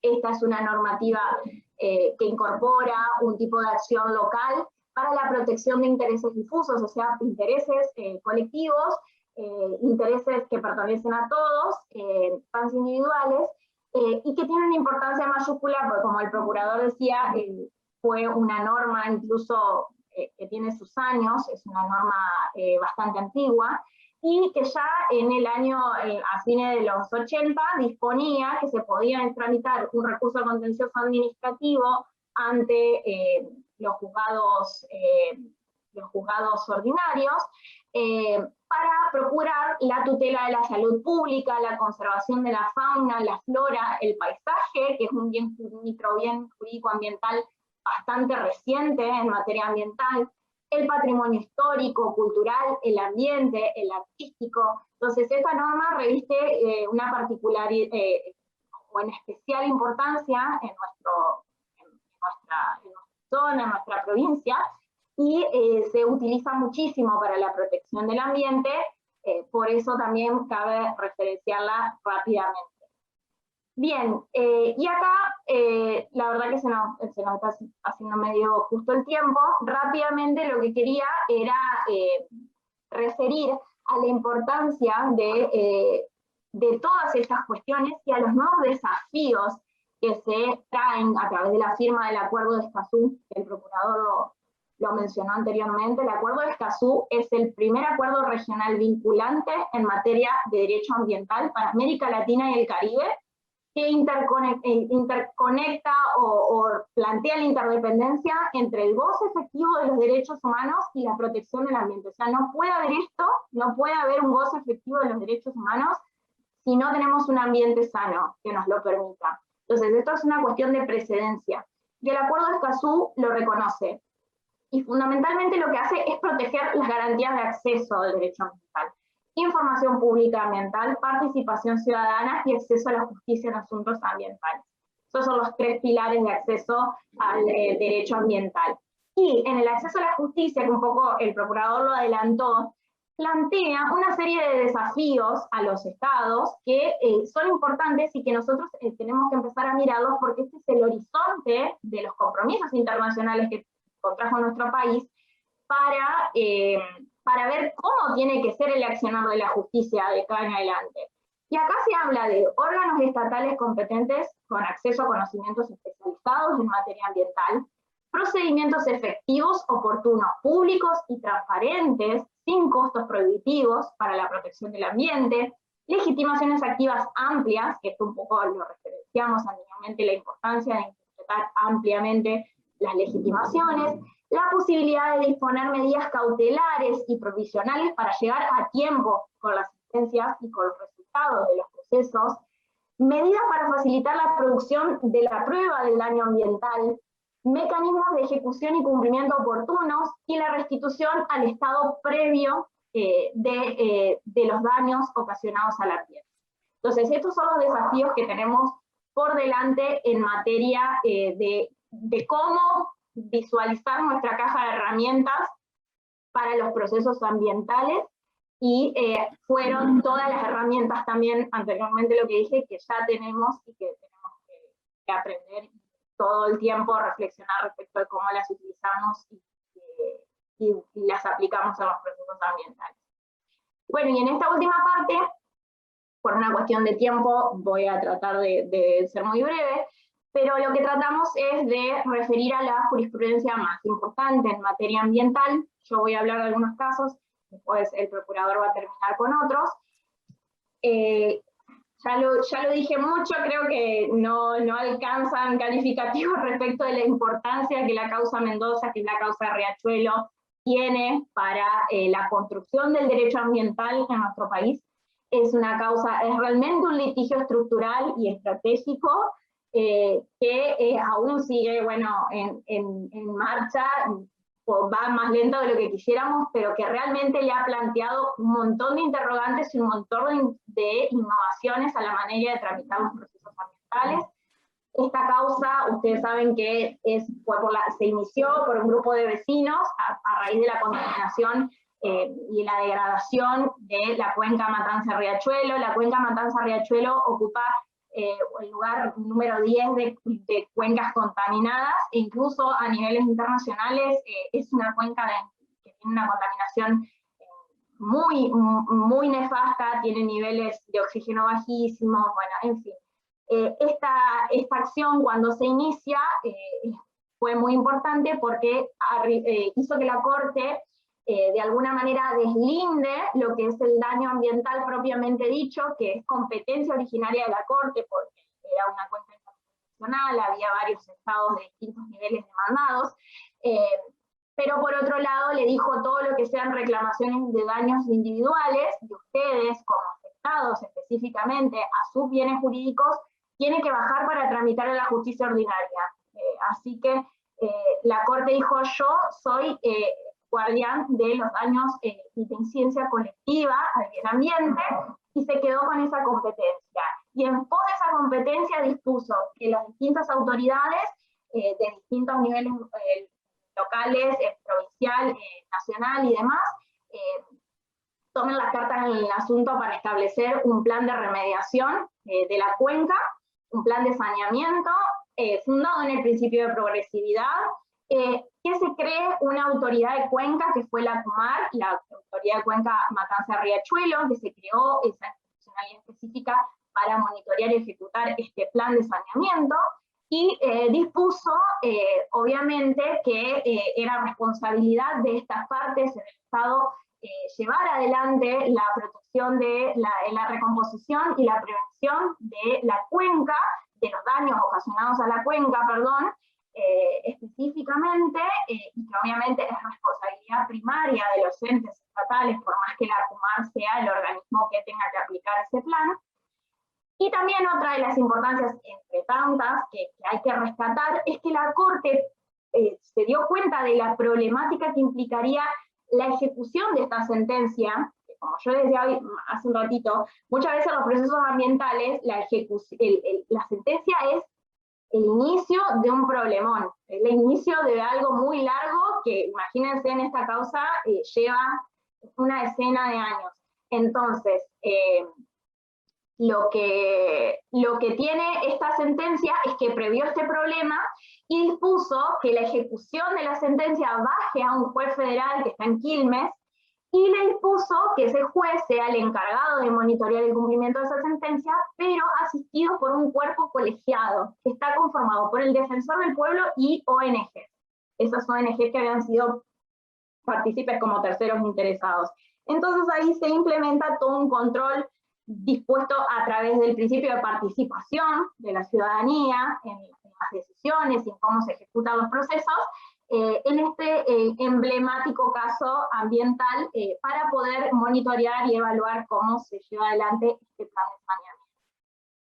Otras causas, por ejemplo, esta causa Salas, que yo les comenté tanto, es por desmontes en bosques nativos protegidos por las leyes de presupuestos mínimos. Es una causa que es muy importante porque la Corte decide, aún reconociendo que ella no tiene competencia originaria, la Corte terminó en 2011 diciendo: yo no voy a decidir el fondo de este asunto, baja a la justicia que corresponde, pero yo voy a dictar las cautelares y las medidas necesarias para proteger, para evitar el desmonte que se estaba por realizar. Y a la provincia de Salta le manda a realizar evaluaciones de impacto ambiental acumulativos. La Corte acá implementa todo un sistema de audiencias que es muy importante en materia ambiental para asegurar la participación en los procesos. Refiere al principio precautorio, como dijo el doctor Barraguirre. Es realmente una sentencia muy importante y muy rica en materia de protección y para la construcción de esta herramienta de gestión que es la evaluación de impacto ambiental. La causa Mamani es similar, así que yo no me voy a detener en eso. No tenemos mucho más tiempo, así que yo le voy a pasar al Procu la posta para que hable de los últimos casos. Y bueno, desde ya, muchísimas gracias por la audiencia. Jorge, vos, yo sigo. Dale, brillante, decía Clarín, muchísimas gracias. La verdad que da gusto seguirte escuchando y seguir aprendiendo. Pero muy rápidamente ahí lo que nosotros queríamos apuntar también era otro caso como este también, darle cierta especificidad de análisis, que era el caso Majul. El caso Majul es un megaproyecto inmobiliario en Gualeguaychú, enfrente de Gualeguaychú, en una municipalidad de Puerto Belgrano. El proyecto inmobiliario se llamaba Amarras de Gualeguaychú, contemplaba la construcción de 335 lotes residenciales, 110 con frentes náuticos, 200 unidades en complejos multifamiliares y un hotel con 150 habitaciones. Y un poco la riqueza de esto, a partir de los considerandos 11 para el final, en donde el acceso a la jurisdicción ambiental no admite ningún tipo de restricción, la aplicación de una convención como es la Convención Ramsar. Aparte hay toda una cita de la propia Constitución de la provincia de Entre Ríos, que son factores que el Superior Tribunal de Justicia dejó de atender, y además introduce a través del principio indubio pro aqua, en una declaración, si ustedes quieren, como hemos puesto allí, que es la declaración de los jueces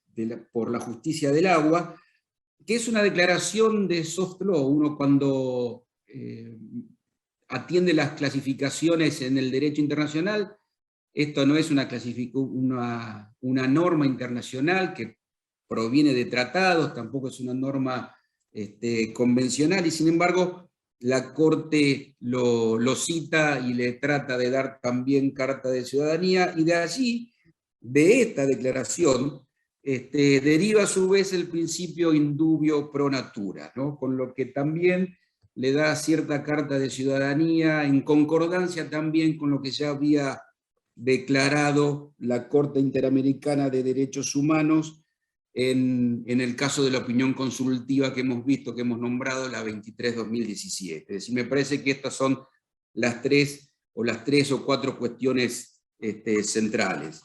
El otro caso que también queríamos comentar era el caso Equística, por esto del principio de cooperación, la aplicación por primera vez de la ley 27.520 de presupuestos mínimos para adaptación y mitigación del cambio climático, la aplicación de las normas que regulan la acción preventiva en el propio Código Civil y Comercial, y lo mismo, igual que en el caso anterior, en el caso de Majul, un desplazamiento de la Corte de las viejas justificaciones del valor de los sistemas ambientales que salen del carácter antropocéntrico y comienza a fortalecerse una visión completamente distinta en función de no ya de los servicios ecoambientales que los sistemas brindan, sino por la misma dignidad que la naturaleza tiene. Y después había 3 casos más, ya locales, que era el caso San Jorge, en donde también hay una fuerte aparición. Eso me tocó litigarlo en todo caso como fiscal de Estado, en donde no llegó a la Corte, pero es un caso donde se conjuga la aplicación del principio precautorio con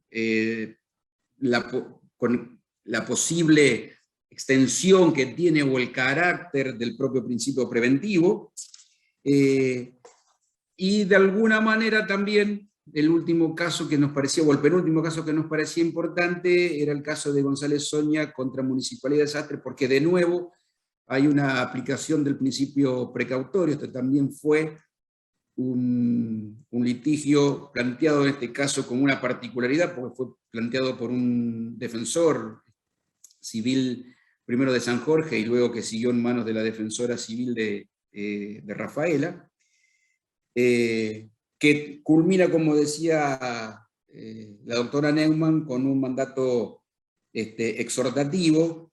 Y el último que habíamos apuntado era el caso de Séptima Región, no solo por la labor que hizo la Cámara Contenciosa Administrativa de Rosario, sino por básicamente 2 o 3 cosas que hizo la Corte. La primera, si se quiere, formal, que tienen en el considerando cuarto, donde la Corte expresamente dice satisfechos los recaudos formales y sin embargo termina diciendo que es inadmisible, lo cual no nos parece, o me parece, que acá lo que hay es un análisis sobre el fondo del asunto, lo que mejora la proyección del caso. No hay acá un cerciorario negativo, sino lo que hay es un análisis del fondo de la cuestión, y en el considerando 3, en donde acepta al artículo 240, sin llegar a decir que es el artículo 240, como un metavalor que organiza el resto de los valores a los cuales deben subordinarse los derechos de propiedad, ¿no? Creo que cumplimos medio corriendo al final, faltan 5 minutos, así que, bueno, la verdad que muchísimas gracias, Clary, lo mismo, brillante tu exposición, vuelvo a decir. Agradecemos la paciencia de todo el público y nos ponemos a disposición para lo que sea. Si quieren conversar, si quieren enviar preguntas, si quieren dejarle a la coordinadora del curso preocupaciones para que nosotros las vayamos contestando después en forma particular. Así que bueno, muchísimas gracias. Doctor, disculpe, doctor Muñoz, lo voy a interrumpir un momentito, porque hay una alumna, Rosario, de Santa Fe, que está levantando la mano para una consulta. Rosario, ¿te querés desmutear? Hola, ¿se escucha? Sí, se escucha bien. Hola, bueno, buenas tardes al doctor Barraguirre, a la doctora Neumann y a todos los colegas. Muy interesante la exposición de hoy. Bueno, yo soy prosecretaria de la Unidad Fiscal número 4 de la Fiscalía Nacional 1 del MPA, y bueno, hace unos días se nos dio la asignación especial de los delitos ambientales. Por lo que, bueno, estoy recién iniciándome en la materia, entonces yo le quería preguntar específicamente al doctor Barraguirre, haciendo uso de este concepto de la caja de herramientas para abordar los casos que decía la doctora Neumann, de si en virtud del acuerdo colaborativo del 2019 que se suscribieron entre la Procuración General y el MPA para la colaboración en los casos de delitos ambientales, si se ha efectivizado en algún caso para que nos cuente, y si no, cuáles usted cree, doctor Barraguirre, que son casos en los que se podría efectivizar tal colaboración que creo que sería provechoso justamente para un abordaje integral de estos casos. Muchas gracias. Bueno, Rosario, muchísimas gracias. Sí, no, yo creo que en general me parece que da para todos los casos, ¿no? El tema es que el Ministerio Público, Ley 10.160, no tiene todavía ni el desarrollo institucional como para tomar casos de cierta envergadura. Entonces, allí yo quiero ser muy prudente sobre algunas cuestiones que con el fiscal general estamos viendo en algún tipo de conflictos en donde sí ya hay otro tipo de magnitud, porque en principio la carta de ciudadanía que nosotros buscábamos obtener era básicamente en función de acciones preventivas. Entonces, al tener acciones preventivas no llegamos nunca al delito. No sé si se entiende, Rosario, eso. Que fueron las políticas de los años 18 y 19, ya que estamos en vías de agradecimiento no solamente con Santiago, con el doctor Pascual, sino también con la doctora María Laura Martínez, que básicamente fue quien se cargó al hombro la ejecución de todo esto, y entonces fuimos tratando de obtener también, si se quiere, y con las salvedades que esto implica, una especie de entrenamiento institucional, porque no era una competencia que el Ministerio Público, Ley 10.160, tenía, sino que esto, frente al cese del sistema conclusional, sí debimos adoptar algún tipo de política institucional que comience a tutelar determinados ideales, valores y derechos que no se vienen atendiendo, no por negligencia de ni esta procuración ni los anteriores procuradores, sino simplemente porque la tremenda escasez de fiscales hacía que se vaya exclusivamente a mirar el tema del delito, ¿no? Pero bueno, ya creciendo un poco, sí creo que hay condiciones de maduración, que es las que estamos conversando con el doctor Bacchini, primero intercambiando información, o si se quiere, primero generando las condiciones institucionales para que con Jorge podamos sentir cómodos a los fiscales, a los del MPA, con los poquitos fiscales de la ley 10.160, y después de poder compartir información, eventualmente tener algunos tipos de cursos de acción, que es lo que actualmente estamos con algún tipo de litigio. Permítame ser en algún punto confidencial de cómo estamos tratando de encarar algunas acciones donde debería ser más fuerte la coordinación. Muchas gracias.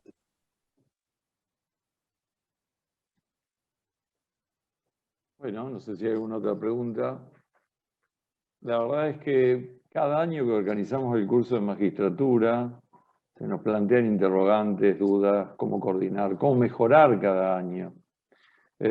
Hoy, además de ser excepcional la clase que tuvimos, la exposición, por las dos disertaciones, la del doctor Barraguirre y la doctora Neumann, fue la primera vez que hicimos los dos cursos, el de Santa Fe y el de Rosario, en común, y además saldamos una asignatura pendiente, que era poder incorporar en el temario general una problemática que es de una urgente actualidad, como es la problemática del paradigma ambiental.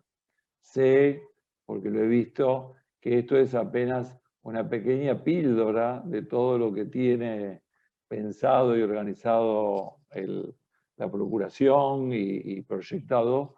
Pero bueno, nosotros no queríamos dejar de aprovechar en beneficio de los que cursan este año y los que van a cursar años siguientes, de justamente esa experiencia de tratar esta problemática que es tan actual, que es tan urgente, que la pandemia no mitigó, que hemos tenido casos en Rosario sobre cuestiones de pesca, bueno, el tema de la contaminación al que hacían referencia sobre la quema del Delta del Paraná, la problemática que hay con las industrias en la zona del cordón industrial, que está cotidianamente estos días en los medios de comunicación, etcétera, etcétera.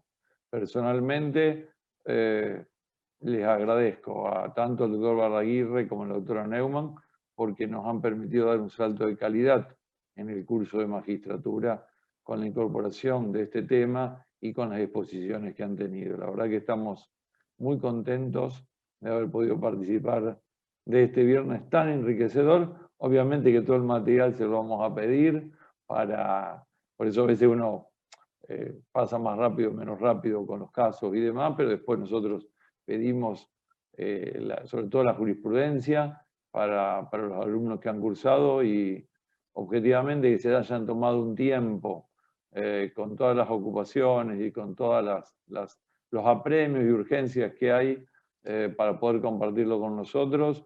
Bueno, es realmente un honor, estamos muy felices y bueno, el desafío siempre es ampliarlo, es crecer, es abrir la cabeza, digamos así. Y creo que además de lo tradicional, de los temas que miramos y que incluimos en el programa, hay siempre nuevos desafíos y este es uno de ellos. Hoy la verdad es que me siento muy, muy contento por haber podido saldar esta pequeña deuda con el tema ambiental, con la magnitud de las exposiciones que hemos compartido hoy. Así que a ambos se lo agradecemos, todos los que estamos cursantes, coordinadores, directores, etcétera, etcétera, etcétera. Y les mandamos un gran abrazo fraterno y nuestro agradecimiento y felicitaciones. Clary, ¿querés decir algo antes de cerrar? No, más que gracias. Gracias, Diana, gracias, doctor Muñoz, gracias a todos. Y nada, ojalá esto que no se corte, como dice. Realmente es muy importante que sigamos hablando de estas cosas. Y bueno, gracias por el espacio. Bueno, yo lo mismo. Muchísimas gracias, Gerardo. Disculpame el tuteo, que no diga doctor Muñoz. No, muchísimas gracias, Gerardo. Aliana, lo mismo. Y bueno, hay algunas cositas que la Procuración logra. Ya vamos a llegar a la preocupación de Rosario, pero por lo menos hoy nos sentimos una sola provincia. Santa Fe, Rosario, sin MPF, MPA, digo, todos tratando de tirar del mismo carro con todos estos litigios que tenemos encima, quemas, contaminación, lo que vos acabás de nombrar, Gerardo, que tiene la Fiscalía nuestra a cargo y la Fiscalía de Cámara, como es el tema de pesquería, reconversión pesquera, mortandad de peces en el río Salado. La verdad que para nosotros es fantástico y bueno, y como digo, ojalá que sigamos siendo un solo cuerpo, una sola provincia, traccionando para la protección ambiental y la protección de los bienes comunes. Así que es un buen ejemplo de cierre que dijiste vos, Jorge. Es un buen ejemplo, porque en definitiva, aunar los esfuerzos en pos de un objetivo común nos va a dar más fuerza y más cohesión. No tengo ninguna duda. Un gran ejemplo de cierre. Muy buen fin de semana para todos. Gracias para todos. Vamos a seguir escribiendo algún tipo de opinión. La semana que viene va seguramente a salir en los diarios la opinión. Tiene tener impacto sobre el MPA, así que bueno, el resto descansar y nosotros con Clary seguimos. Lo vamos a compartir en todas las redes que podamos. Gracias. Hasta luego. Saludos. Gracias. Muchas gracias. Hasta luego. Gracias, hasta luego. Hasta luego.